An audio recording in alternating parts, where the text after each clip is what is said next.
What I want to look at instead is not my OBS stream, is how this changes over years. Because we got 20 years in the data set, which ain't nothing. So I think that's going to be reasonably interesting to consider. So let's go ahead and do that. Fix Washington State. The problem is I have to remember like every time, like what's going on in this state? I don't remember. Let me fix all these population values. I'm not really going to use those. That's not my plan anyway. Let's make a new section here at the bottom. We're going to look at killings. Yes, that's over the rate, right? This is the rate? I think this is the rate. This is not the rate. This is the absolute number. This is the population. Never mind. Never mind. Never mind. We're looking at killings over time. So instead of pulling them out by state, we're just going to pull them out by year. So let's take a look at that and see what we can do right away. As always, let's look at our data. What the heck do we have?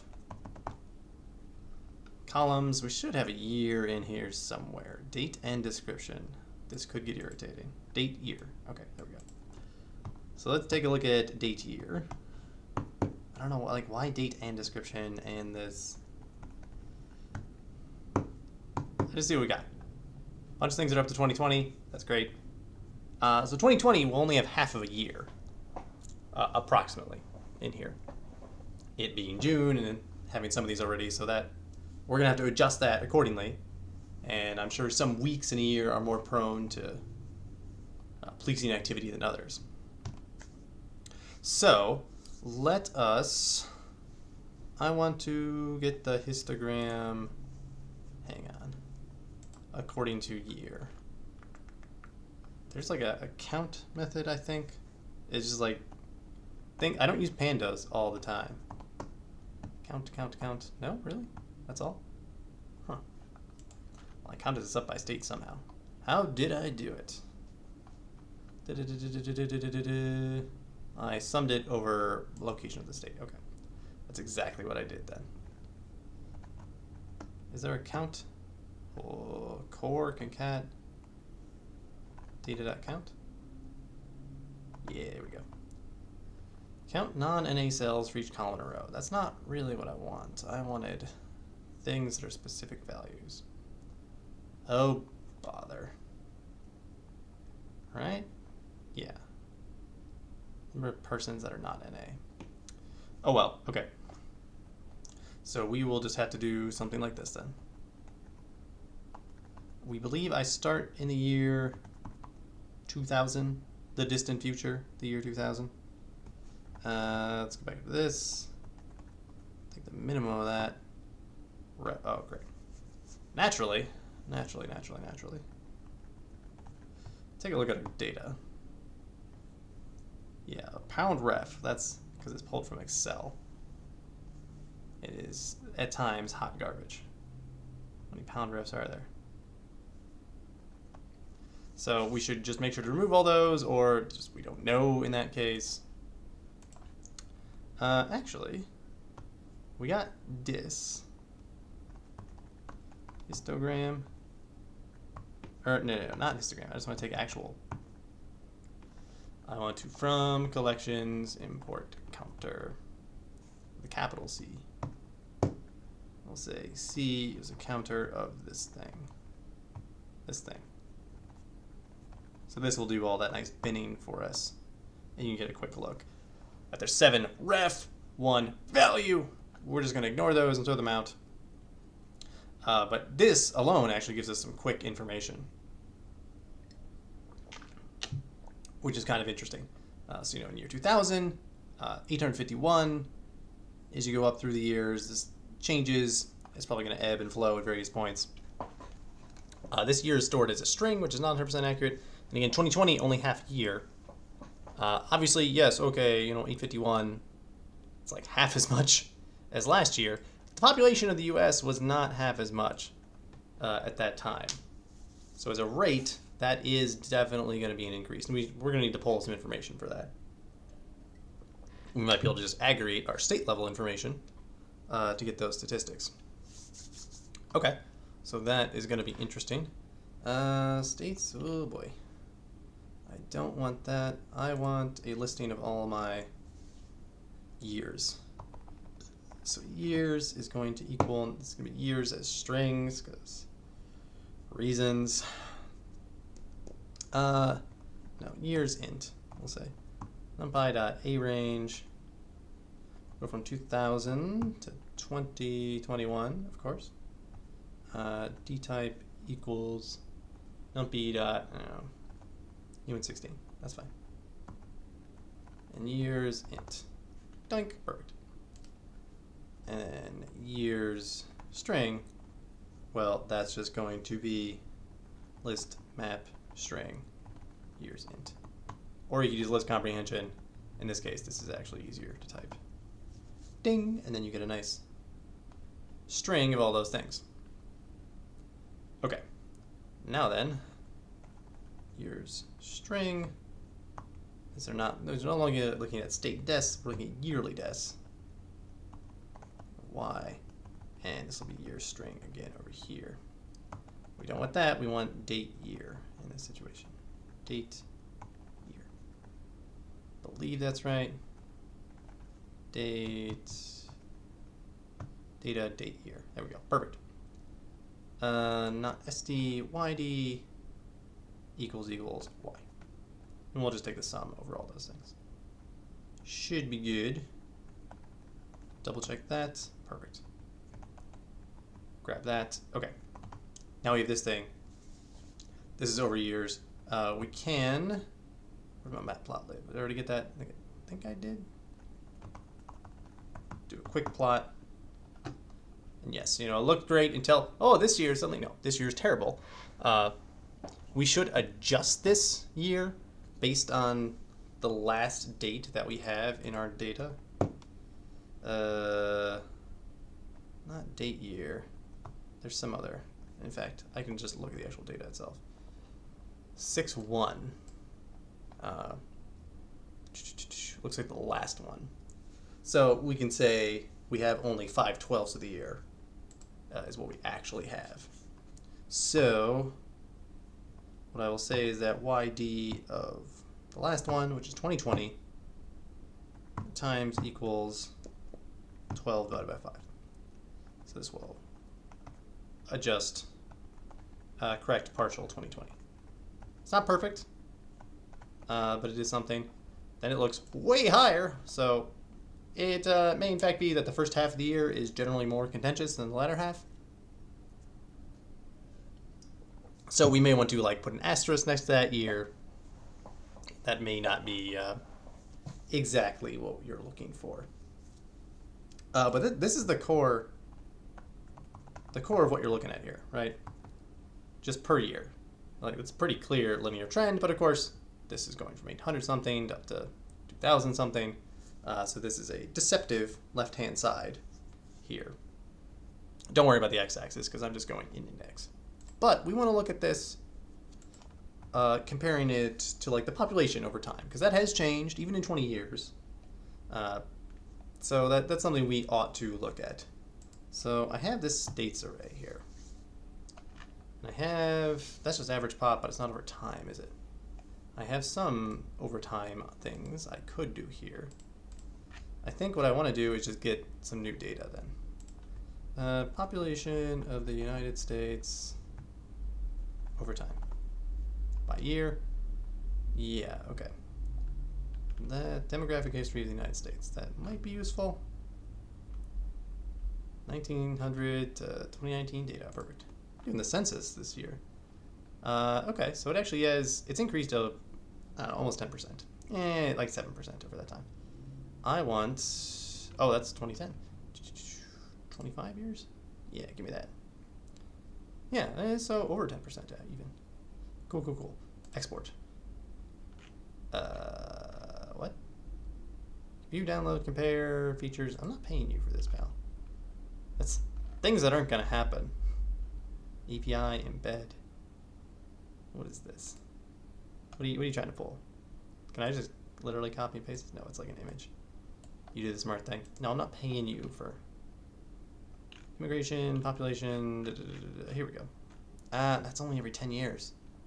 I want by year.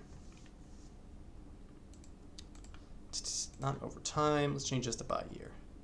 Worst case, we can always just copy those numbers. By year, yes. Historical population, but I want every single year. Is this worldometers? Let's try this. Census. Population clock. What is a clock about here? What? Oh, okay, cool. Interesting. That's cool. I don't want by region. I don't want the age distribution. Okay. Got your millennials, got your boomers. That's cool. Most popular. I don't want by states. I just want overall U.S. population by year. This should not be rocket science, right? Population, future projections. Da, da, da, da. What about this? Housing unit estimates. Vintage tables. Oh, fancy, fancy. Not what I'm looking for. Data. Housing units estimates. Estimates tables. Data sets?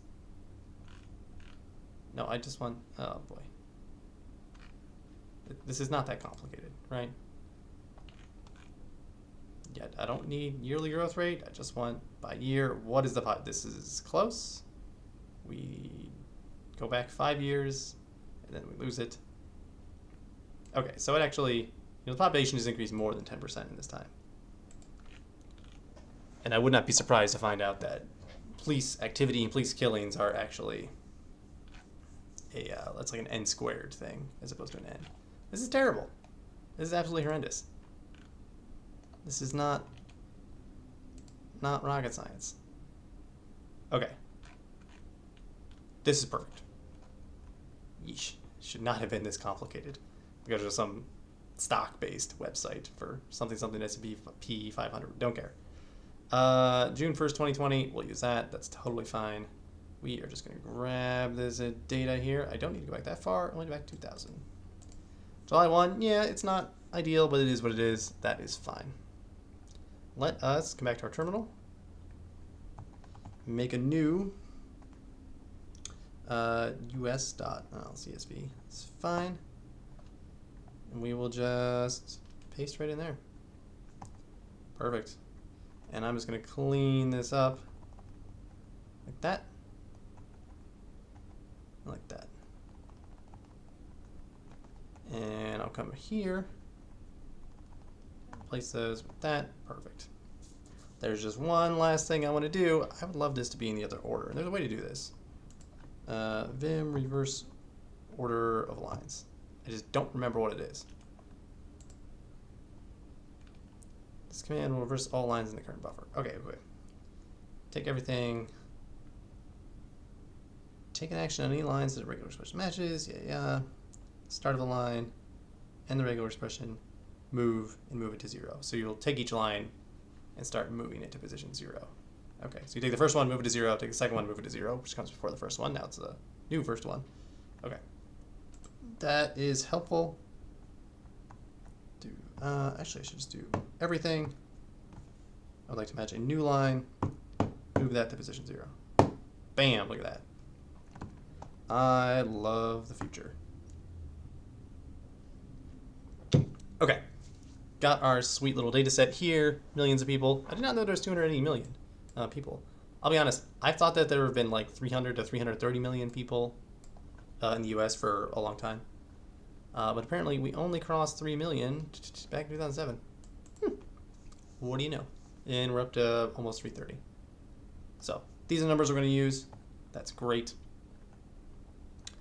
Get US pop info. And that could be pd.read CSV. And that's going to be us.csv right there. US, bam. Header equals false, so I'm going to have to fix that. Read CSV, header surely equals false is an option. Header equals infer. You did a bang up job there, pal. Mix that one up. Header equals none. Then behavior is identical to header equals none. If no names are passed, then favors identical header equals 0. Specifically pass header equals 0 to be able to replace existing names, yada yada yada yada. Okay. So it sounds like I should just say header equals none. See what happens here. There we go. Yep. And all lines up very, very nicely. So now we got our yearly deaths, and we got our US population, so we can get our yearly rate is going to equal, and this is in order, so I can just snap my fingers and do this business. US, oh, I guess it's 1. Is that what I want? Yep, that's fine. So I didn't give them names because I'm a terrible person. Whatever. YR is the yearly rate. You know. Oh, and that's, I should, yeah. That many million people, which is that number. There we go. This many killings per million people. Okay, this is interesting actually. Twice as high as it used to be. That is most curious. And why did I lose precision here? That is kind of irritating actually.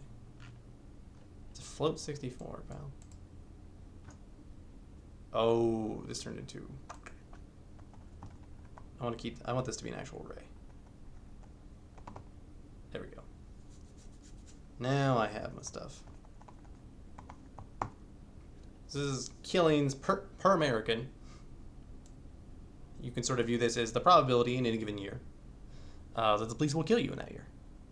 And so it's about 3 in a million back in 2000. And it has about doubled in that time. It's gone up most years, spiked around here. I'm going to fix these. I gotta fix these axes. It's going to drive me insane. Okay. Let's make a slightly nicer plot, and then we're going to try to break this down to some degree, to the degree that we can by ethnicity.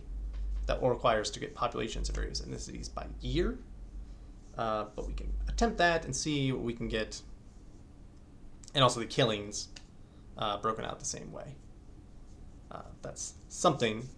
We might just assume that the population distribution has not changed that much in that time, but if we can get the information, then we should. But anyway, let's make a slightly cleaner plot.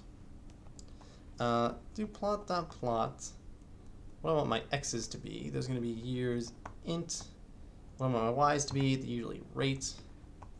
And I want a particular set of axes. Where are my axes information? No, come on. All right, we'll start here. You can slowly build up the plot, it turns out. That's a little bit more. Plot.lim is a thing? Yeah. Setting limits turns auto-scaling off for y-axis. Yeah, there we go. Plot.ylim. I'm going to go from 0 to whatever the max on our yearly rate is. So, do that. There. Now it's straight, it properly goes from 0 to here, and so it doesn't look as dramatic, although this is it like 10% higher maybe than my... Nope, that wasn't good. What? Okay, yes, now you can see it a little bit better. Let's do plot.ylim 2020 and 2020. So you get 21 years of information. So not ylim, xlim. Doink. Okay, much better.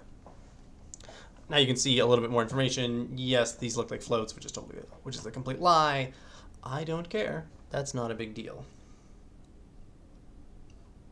This plot is not going into any kind of official paper or anything. This is kind of curious though. If you could do like little least squares regression, if you really wanted to, and you could get the exact trend over time. But I did not know what this was going to look like ahead of time. I am actually a little surprised. I had thought perhaps we were just hearing more, getting better reporting, like in terms of media reporting on killings by police. But this is interesting. It is possible that the data set itself is skewed in that we have better collection on these killings that maybe prior to, I don't know, 2010, just to pick a year, or 2013 here, that these weren't getting reported or they weren't getting reported correctly. And so it looks like the rate is much worse than it is. It looks like the rate has doubled, when perhaps the rate was the same here, but it just wasn't recorded as such for whatever reason, because it would reflect poorly.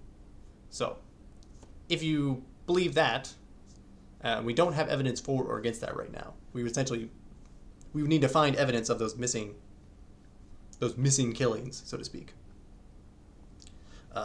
And then you could more accurately judge, is this significantly different? You know what we should do, actually?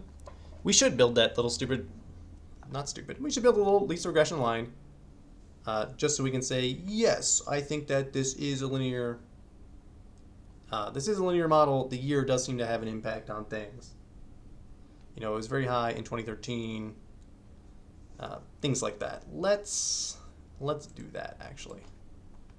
There's a lot of different ways you can do linear regression, a lot of different tools you can use to do linear regression. I recommend, if you're not sure what to do, you use scikit-learn. It's not the fastest, but it is among the easiest to use. Import sklearn as sk. I think that's what I want to do. sk.linear. Come on.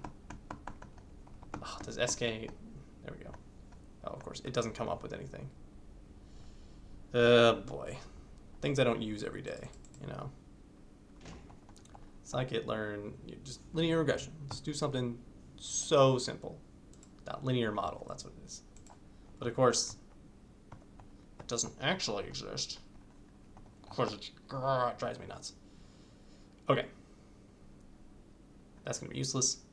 So from sklearn import linear model as lm. Right? There we go. And does lm come with anything? Yes. You get all kinds of fun stuff. We're not going to worry about any of that. Let's do this. So, it's very similar to the Keras kind of interface, because Keras tries to be like scikit-learn. You get to put in... you make your little model. It's a linear regression, so you're going to put in a bunch of numbers. We'll compute a parameter to multiply each one of those numbers by, and then we'll see what we end up with. Normalize. I don't really... Yeah, sure, normalize. That's fine. I don't really care. Attributes, cove, all this other nonsense. Here's the useful part. Here they just make it out of nothing, but I would like to actually make the object first. lm.linear, let's see if I can spell it, regression. So make an empty object first. Now you have the thing, and then you'll say m.fit of whatever your x data, your input data is. So in this case, that's the years, right? Which is years int. And then the thing you're trying to predict is the y. Expect a 2D array, I got 1D array instead. You expected a 2D array? Oh. Excuse me. Reshape your data either using, that's fine. You expect you would have several columns, so you have one feature per column. We only have one feature here, so that's what we're going to work with. So we are going to reshape this until it is one column. No. All the rows and one column. Is that what they say to do? Your data has a single feature or rate of shape if it contains a single sample. Yes. There we go. Now you do your thing. Now M is still our model. But it has this, I don't know why it's hidden in the, no, coef underscore. Now you have the coefficient here. So in theory, you take this number times your, didn't I said fit and intercept true. You take this number times whatever your year is. So you say 2020 times this number should give you the approximate rate in that year, and this is wrong. So wrong. That is super wrong. Okay. That is curious. How did it get to be so wrong? It's not that serious of a rocket science situation here. Did it not? Things that, I gotta double check how they work. Returns. An instance of self. Make a new one. And this should have nothing as yet. Has no attribute for it yet. Yeah. That is most curious. Years int. Years int YR. Like, I just plotted those things, didn't I? I just did this. Clearly a positive correlation here. Also, yeah. Also, it's not showing me the intercept, which is grinding my gears. Let me calculate the intercept for this model. If set to false, no, simply using calculation. Data is expected to already be centered. Data is not centered, so I want an intercept. It's ignored. I'm not going to normalize anything. I don't care about that. We're just doing linear. Simple linear regression. There's multiple targets. Intercept. Oh, okay. There's the intercept. Okay. It grinds my gears that it's a separate kind of construction there. Intercept. Okay. So, the name of the game then is take 2020 times your coefficient. Coef like that. Our year times our coefficient. Sure. Plus the intercept. This is y. And that's about 6 in a million. And if you look at our plot, that's about what you get. So what we should do actually is plot 2 points. Yeah, plot 2 points to see what it looks like on top. So our points are going to be m dot predict, I believe. You can actually use it to predict on.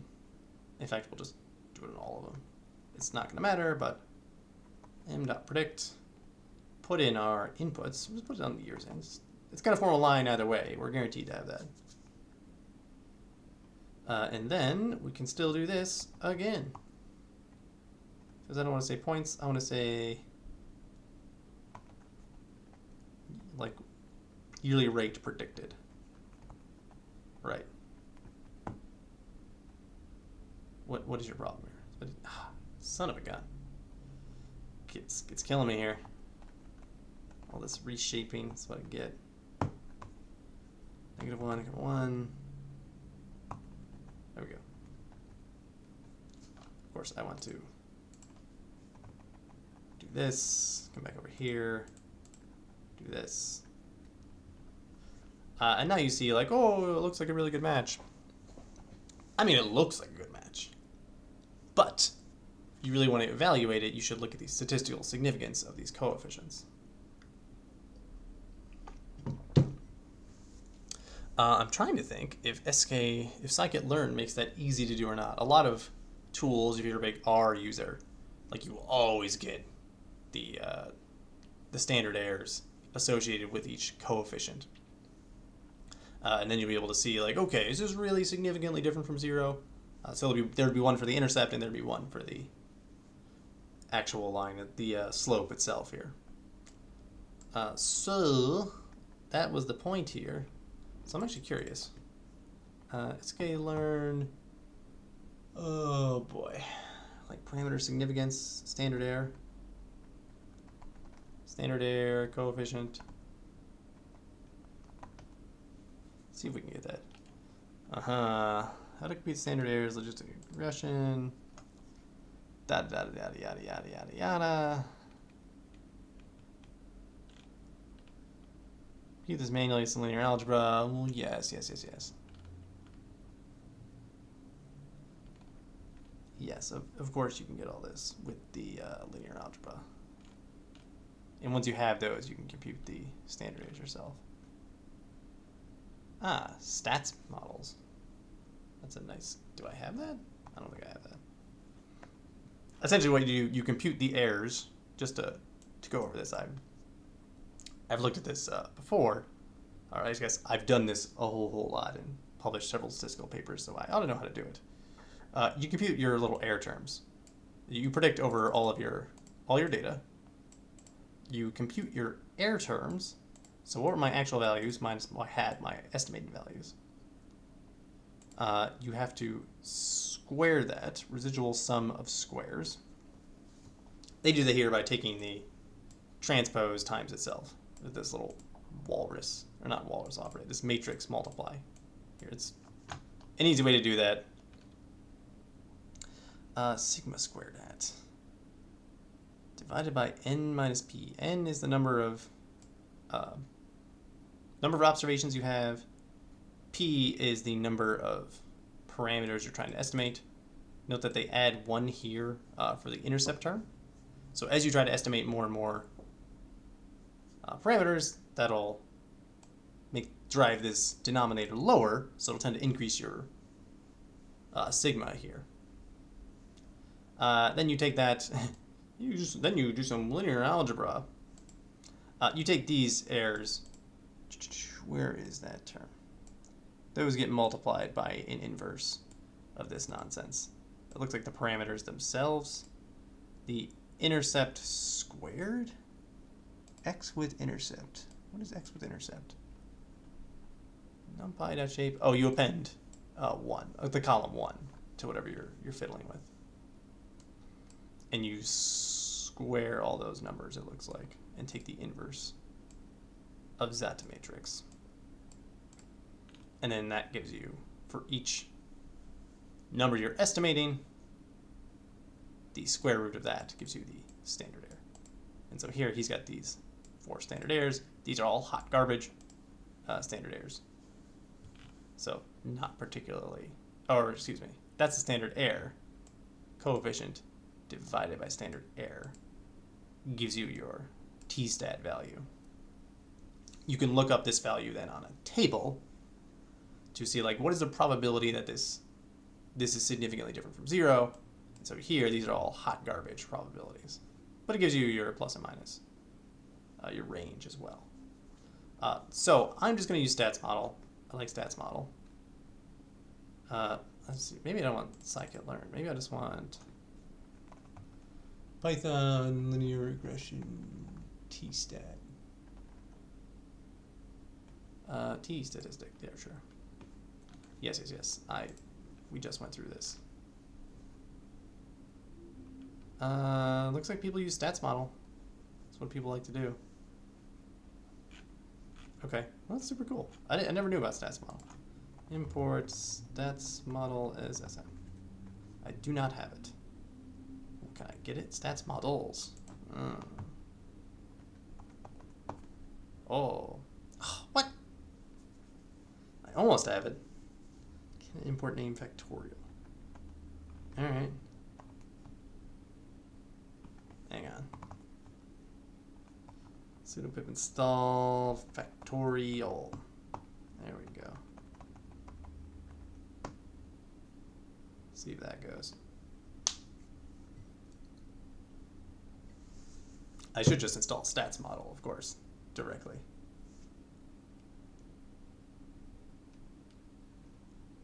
Instead of fiddling around with things.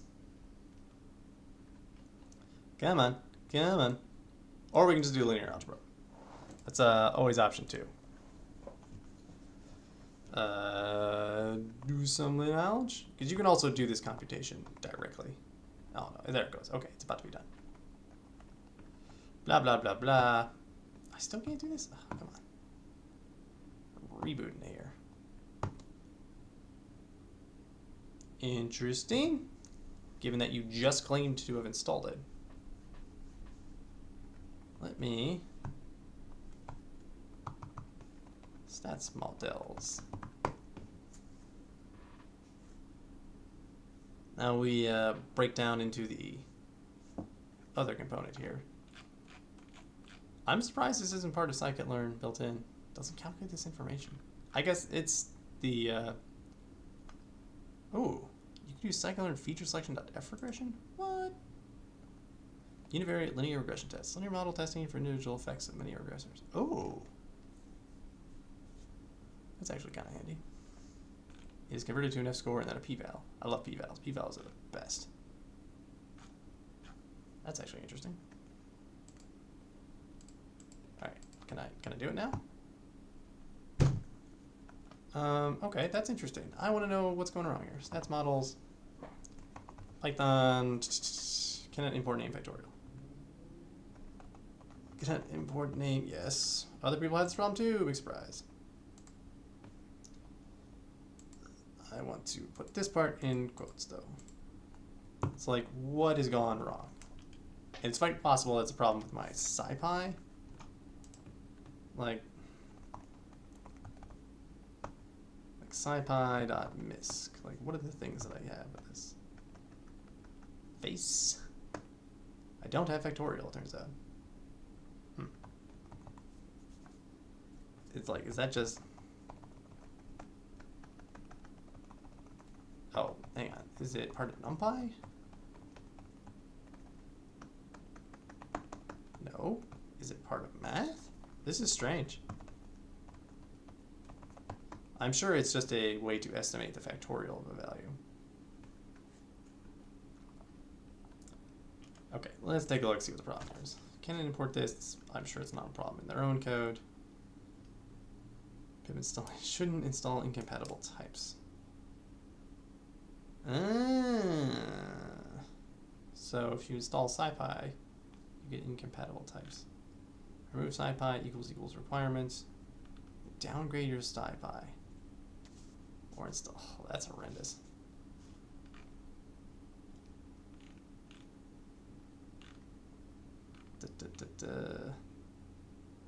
So yeah, you downgrade. I really don't want to downgrade SciPy.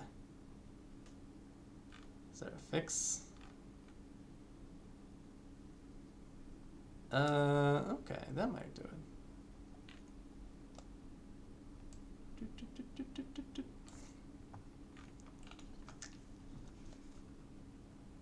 Restarting, yeah. So let's see.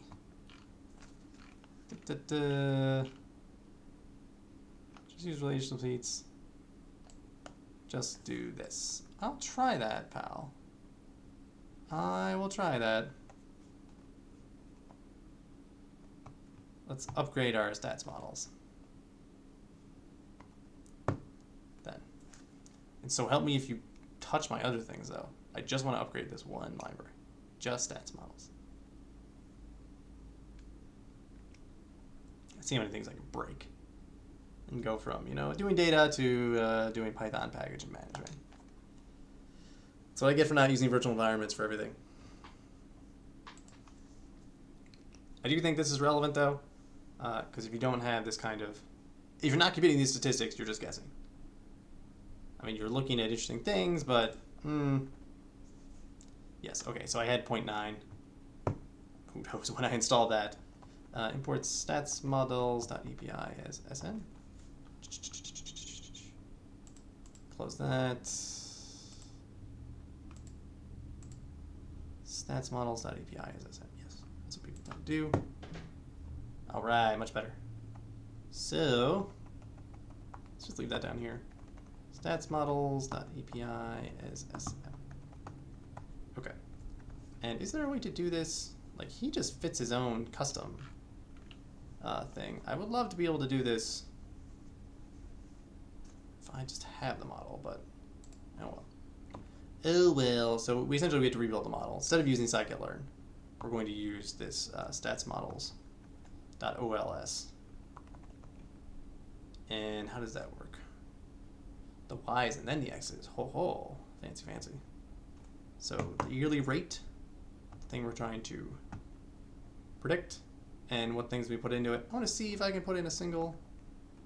Find out. Yeah, we're gonna see OLS. Ordinary, least squares. Oh yeah, I don't have any of this stuff defined. Yeah, well that makes a difference. All right, let's just do all that stuff. That's great. Super good. Come back here. Grab this. Do this, get the old model going. Okay, we saw that line, great.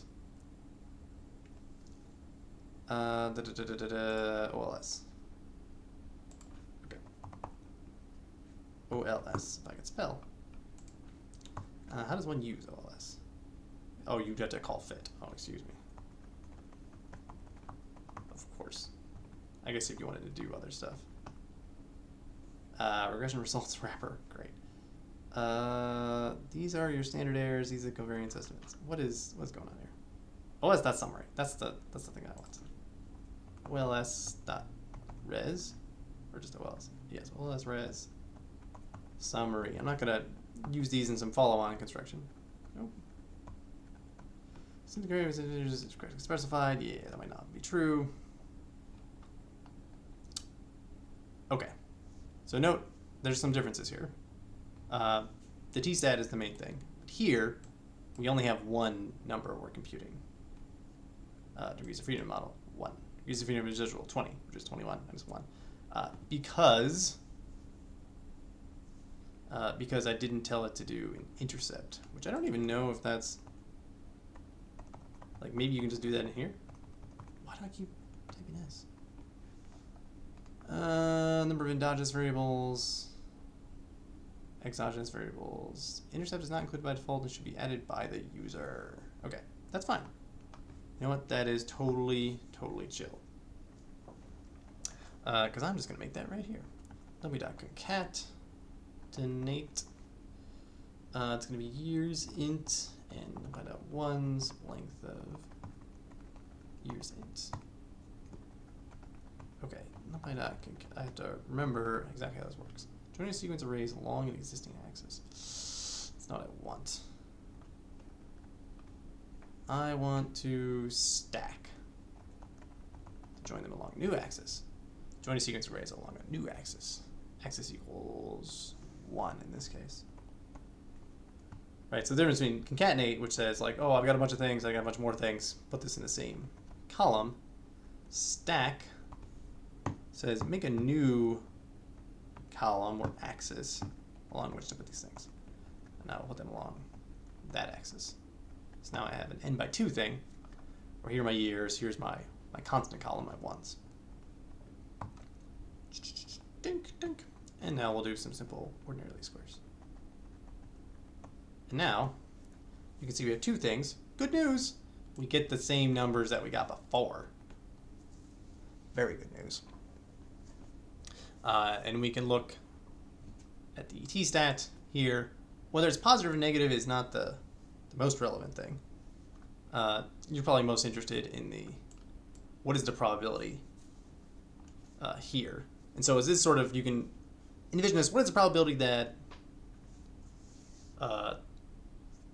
the parameter is actually supposed to be 0 and our data just randomly happen to fall in such a way. And so when this number is very, very low, for example, nearly 0, not exactly. It's actually not exactly 0 with this kind of t-stat. And as you get more and more parameters, or not more parameters, more and more observations, this will approach a regular z-score if you're used to using SciPy. In fact, let's get the real probability since they didn't go out all the way. Import scipy.stats SSS. Alright, what is this? There's like norm. Come on. Okay. There's like a normal actually, is there a T? T instance of the RV continuous? Yeah, students T stat. Okay, okay. Believe I want the cumulative distribution function. That's CDF. And if I put in 0, but I need to know how many. The shape parameters, which is how many degrees of freedom I have. The array like, the quantiles. If I put in 0, and then I put in 20 degrees of freedom. Okay, yes, that's good. So I got 50%, because it is a nicely symmetric thing. If I put in 2, yes, that's about 97% of the distribution is to the left of this. So something that you might want to do is do a like two-tailed test here and say what falls between these numbers. And so about 94% of the data falls between plus and minus 2 on the t-score, which is very, very similar to the z-score if we were norm.cdf 2 minus ss.norm.cdf -2. Very similar, right? Not exactly the same. As you increase your degrees of freedom, they will approach the other. So this number versus this number, but you know that's enough to make a difference. You know, that can make a big difference. That's what we're looking at, and we have like t-stat is easy to do, so do it right. Point being, we had, you know, like positive 13. If we did like the two-tailed test, this is the probability that falls within that range. So like, what's the problem? So you want to look at what is the chance that we just happen to fall outside of this. And I always like to look at things in log base 2. So it's like number of coin flips. And the answer is about 35 coin flips, turning up heads in a row. Keep flipping, keep flipping, keep flipping. Which is astonishingly unlikely to say. That is, what, 1 in 32 billion? Yeah, it's about 1 in 32 billion, which is what this is telling you here. So, yeah, those are very significant. Now, those are very significant. However, we had things we haven't done. We have not checked that like the residuals are actually normally distributed. So what you can do, actually I want to grab some of my computations here, like this one. Yeah, I'll grab that computation just so I have, because I always forget how to do that. We should look at our residuals and verify those are normally distributed or distributed with the student's t distribution, because we don't have that many parameters, or sorry, don't have that many observations. If we had 100 years, probably something a little more interesting. Also, I don't think it would just be a linear thing over 100 years. I suspect this is as far as we're going to get with this data set tonight. And you know, I was surprised. So, I wanted to look at the residuals. Does that come for free? OS res dot, oh nice, residual, bam. So these are like the errors between the model and the actual results. OS res dot, but it's got this, an array, that's just an array. Yeah, this, I'm not sure, these might be like a sort of score. A sort of score based on how weird this particular residual is. So this first one, whatever, -8. Second one, whatever, -9. This is very, very, very close. You see those two values here, very, very small. Whereas, let's see, this last one is 1.32. This is only 3, -7. It's not the biggest one, actually. It's this one. It's a bigger magnitude. I'm not 100% sure what the residual Pearson is getting on about. But let's take a look at our residuals. They should be, let's just grab them and put them in another. Residuals equals os res.resid. Let's grab those. Now we want to normalize these residuals themselves. Because sure, you could just go, oh, just do plot.hist res. Yeah, well, not super helpful here. Vaguely note, again, there's only 20, there's only 21, not super lot that you could do with them. But you want this to appear normally distributed in order for your ordinary least squares to have been a valid method. You derive ordinary least squares by assuming the residuals are normally distributed, and that there's no correlation, there's no serial correlation among the residuals. So in fact, let's just plot them in order, in fact. You can look at this like, okay, do they have mean 0? You know, approximately, they go up, they go down. This big honking spike here, like, what is going on with that? And then, you know, kind of back to normal. These few years, I bet they are serially correlated, actually, because I suspect successive years are serially correlated in our data. That is, going back to the original. Obviously, 1 year to the next is probably going to be pretty close. That if you just use your previous year, you could use that as a predictor for the next year. And in fact, you could just fit a parameter to that model to just say, give me the previous year times 10% more or whatever. And that would be another form of model that you could create. That's sort of a time series based model. And we're dealing with time data, so that actually makes sense. These are not a bunch of independent observations. They're being done over time. And of course, actual events happened in this year. Like 2013, maybe there was important events that caused this spike. And in 2020, okay, 2020 always gets the asterisk because we only actually have half of the year.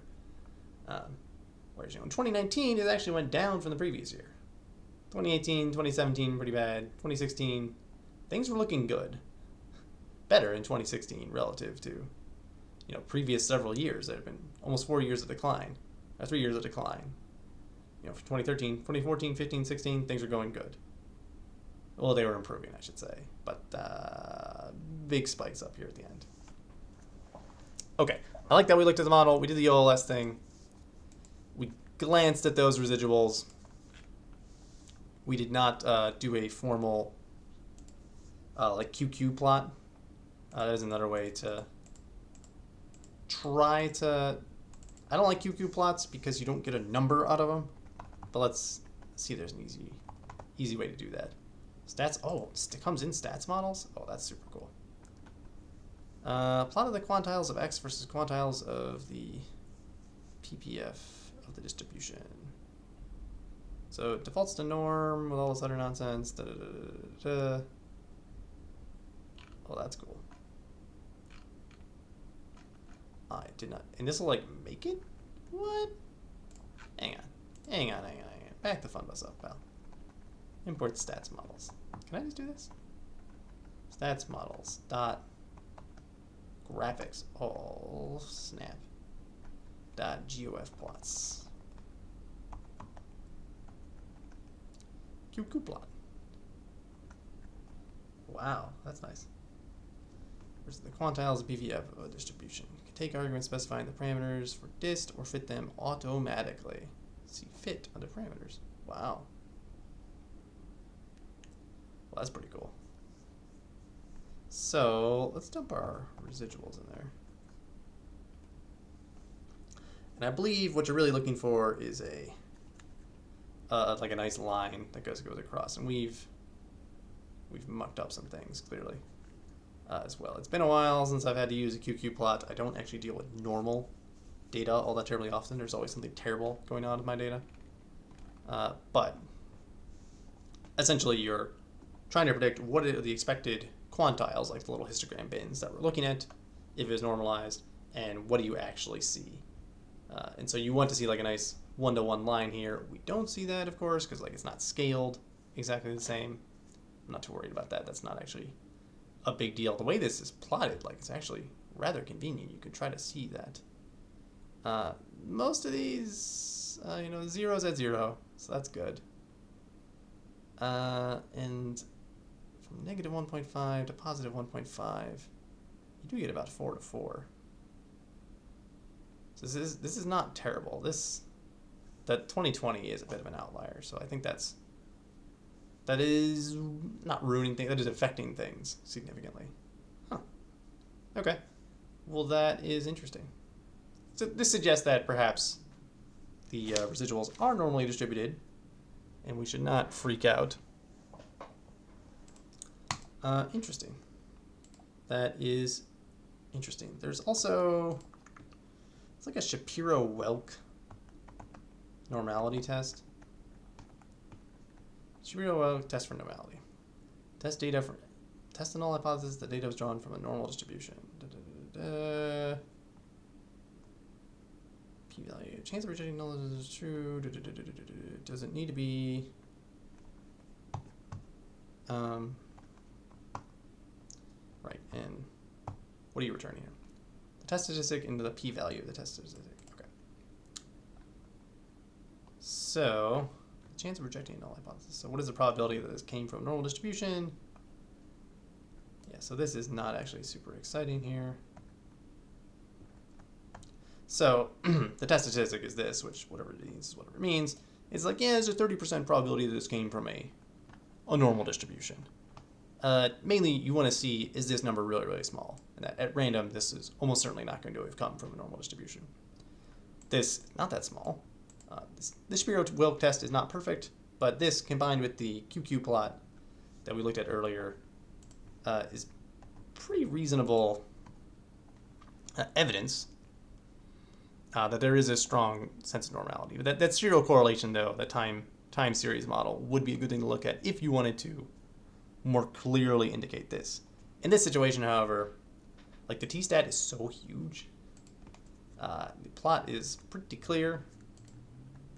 I'm trying to rack my brain like, how could I be screwing this up? That I've totally mixed up, what is going on? That this is not the trend. And I think the biggest thing is like missing data is really the risk that you have. Like, is there data missing here? That I think is the big risk. And again, if you only looked at a subset of data, if you were only going back this far, this is not obviously an increasing trend. Not at all. Like, does it increase from the beginning to the end? Yeah, but there's several years where it goes down. Whereas you look over here, that's pretty clear. So you can derive a lot of different information in that fashion. But I only have data going back to 2000. I don't know if there's missing killings in here, that the data set is incomplete. That is very much a possibility. And I suspect since like 2013, it's probably gotten more accurate, is my guess, since more of this information is digitized, easily publicized, much easier to find, it's all online. And over this period, it's actually been a little more stable. You can still try to do a... in fact, let's build a model real quick. Look only at 2013 plus. Let's build a real quick model. Just to see, like, is that significant? Is the year significant in that situation? Do some basic stuff here. I want to go from 13 onward, and I want to go from 13 onward. And so you see here, actually, I really expected the constant to be significant. The t-stat is only 1.44. What this means is that, probably this could have happened at random was like 20%, which is to say it definitely could have happened at random. That it absolutely, I'm surprised you got a square because it's bad.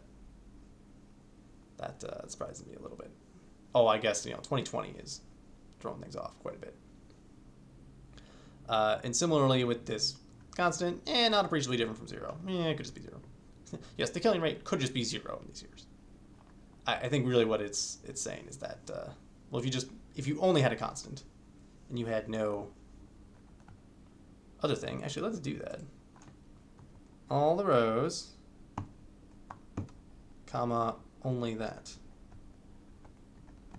And now, yes, your constant becomes super significant. But when you had both, the inclusion of an irrelevant variable, in this case the year, over this restricted set, did two things. It lowered our degrees of freedom in the residuals, and it sort of sucked away information from here. This is called inefficiency. So that's super bad. We lost a significant variable. If we only looked at the constant, yes, it's insanely significant. It's a cheaper model. So more variables, not always better. You have to try different things in order to find what you're looking for. This Durbin-Watson stat. I think that has to do with the stereo correlation. It's been a long time since I've been taking my econometric modeling courses. So what I wanted to point out was, if you're looking in 2013 plus, the year is actually not a significant measure, only in that time. So maybe this has always been the rate. Like that's what this represents in this situation. And it varies within that. And we just didn't have enough data going back before that time. But we don't know, because we literally don't have the data. Like, this is the data that I have. But how do I know if I can trust this data? How do I know we're not missing information here because it wasn't available, because we couldn't get it into our database? Well, I'll look over here, like, all right, is it still significant in just a subset of my data? And on this modern subset, the answer is no, it is not significant. Whereas on this, it is. Over the whole thing, it is. But these are the things like you need to know about your data. Where did it come from? Because that's the only way you can answer that question. You can't just slap a line through it and call it good. What, did I not get my line? You can't just slap a line through it and say, look, it's clearly increasing. That will lead you down a line of inquiry and say, like, wow, okay, let me check the parameters. Let me check the standard errors. Is it really increasing? Okay, those look good. You always have to be on the guard for finding patterns where none exist. You have to be very, very cautious about this, because we're human beings. We love to find patterns. You have to be very, very cautious. So you have to be constantly asking, what is wrong with my data? There's probably something wrong here. Whenever you find any correlation, always be skeptical. Like, did I find something? Is it really there? I'll say over in this region, since 2013, nothing. Over this whole area, provided this data set has an accurate representation, and we do have good matching on the residuals, so perhaps that is reasonable. You might also look like, does my accuracy improve? Does my accuracy tend to degrade? Does the model degrade the more data I include? One thing I noticed, like, it actually matches better down here, and it's gotten more chaotic in a sense in this region in more recent times. But I think I've used up all my time. That is all I have. So thank you very much for watching. I know I said this last week, but I don't think I'm going to look at this data set again this week unless I happen to have more ideas. I'm glad we were able to go a little bit more deep, look at some actual statistics. I felt a little dirty last week after just throwing up some plots and declaring, like, wow, that looks really significant. It's exciting to do that, but one has to look at the statistics. You have to do this, otherwise you're not doing data science. You're just making plots, which making plots is useful, it's helpful, it's a necessary part of the process, but making plots is not what declares something is significant. Making plots gives you a hint, gives you a clue, and then you do a statistic. And then, hey, maybe you find something really significant. All right. Thank you very much. Stay safe in the data mines.